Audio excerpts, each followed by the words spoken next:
Bonjour et bienvenue dans cette nouvelle vidéo. Aujourd'hui on va voir comment la Xiaomi Mi Box S, cette box TV Android TV, cette box Android TV peut-elle remplacer une box d'un fournisseur d'accès à internet, une box TV donc, fournie par Bouygues, Free, SFR ou autre, soit la B-Box, la Freebox, etc. La Freebox Mini 4K et la B-Box Miami tout particulièrement car ce sont des box Android TV.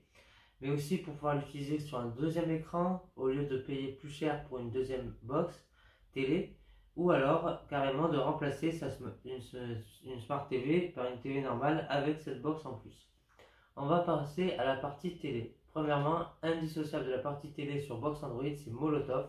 Quand votre box n'est pas une box d'un opérateur, il faut absolument cette application qui récupère toutes les chaînes de la TNT sauf Énergie 12 et Série 25 à cause d'un désaccord.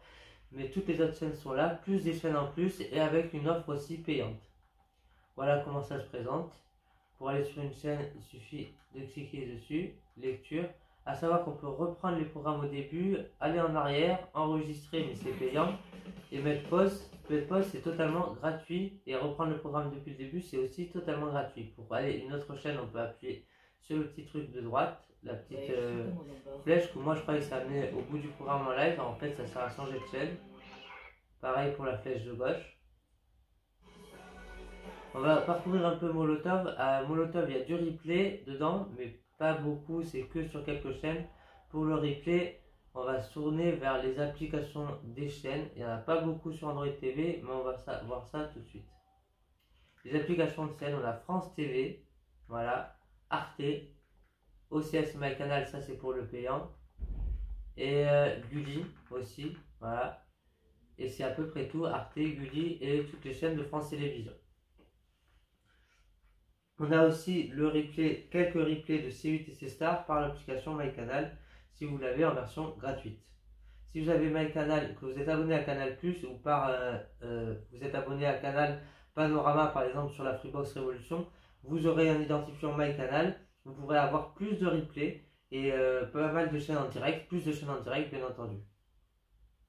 On a aussi le replay de France 24, en plus de Gulli, Arte et France TV. Maintenant on va passer à la partie télévision payante. Je vais vous la faire courte parce que je n'ai aucun service de télévision payante, mais on a MyCanal. On va pouvoir juste avoir un petit aperçu, voilà, s'abonner, etc. Là il ne me met aucune télé en live, mais sur Canal+, on la demande, on a un peu ce qu'il peut y avoir. Voilà, Canal+, C8, c'est Star, Comédie, Ciné+, Polar, Saison. Et encore, c'est pas une liste exhaustive. Comme mode service payant, on a OCS, mais là je vais vous passer vite fait le catalogue. Parce qu'on peut avoir le catalogue, ça c'est pratique pour savoir si on doit s'abonner ou pas. OCS qui, je le rappelle, ont tous les droits des séries HBO, ont pas mal de séries en US plus 24 version française. Donc c'est-à-dire que les épisodes sont diffusés aux États-Unis et le lendemain sont disponibles en streaming à la demande donc, ou alors en live en version française. Voilà un peu les programmes qu'il y a sur OCS, je vous passe. Il y a aussi RMC Sport qui est disponible et TFU Max qui est un abonnement pour des dessins animés. Après on a les services de SVOD. Service de SVOD, vous savez tous en fait ce que c'est, même si ça vous dit rien comme ça, c'est Netflix et Prime Video qui sont aussi de la partie Prime Video. Je vous ai déjà fait une vidéo dessus donc je ne vais pas y revenir. Et Netflix, on peut voir que je l'ai bien, hein, je vous dis pas des conneries, on l'a, mais en fait on ne peut pas avoir accès au catalogue si on ne paye pas, donc ça ne sert à rien que je vous le montre.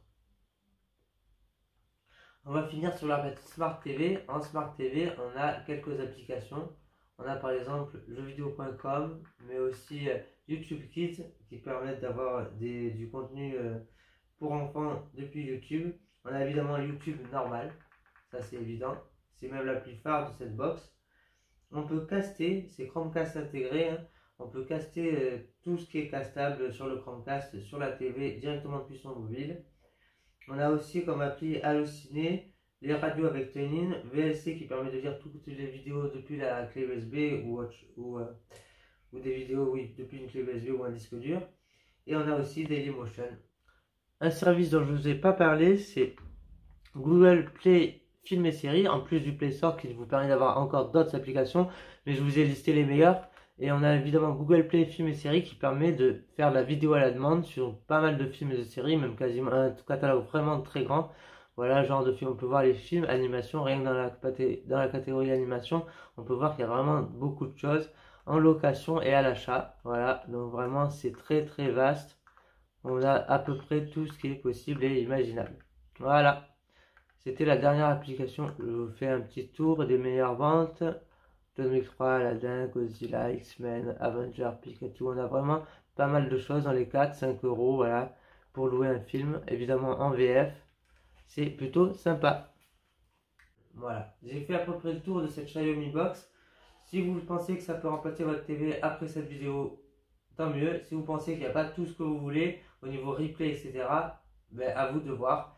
Voilà, moi j'ai fait mon job et je vous dis à très bientôt dans une prochaine vidéo.